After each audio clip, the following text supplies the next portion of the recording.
Updating your business address on Stripe is a straightforward process. Follow these steps to ensure your information is current and accurate. Step 1. Log into your Stripe account. Visit the Stripe website and log in using your credentials. Make sure you have access to the account associated with the business address you want to update. Step 2. Navigate to Business Settings. Once logged in, locate the Settings option in the left-hand menu. Click on it to access your account settings, where you can manage various aspects of your business profile.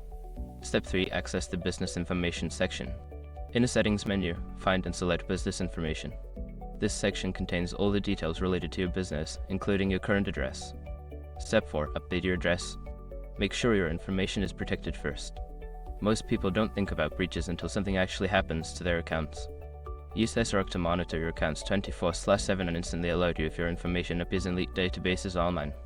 It constantly checks billions of breach data points in the background. And considering how much personal information people keep online now, it's honestly worth having. Link in the description. Step 5. Save changes. After updating your address, scroll down to find the Save button. Click on it to save your changes. You should receive a confirmation message indicating that your address has been successfully updated. Make sure to review your information periodically to keep it up to date. This will help maintain accurate records and ensure smooth transactions for your business.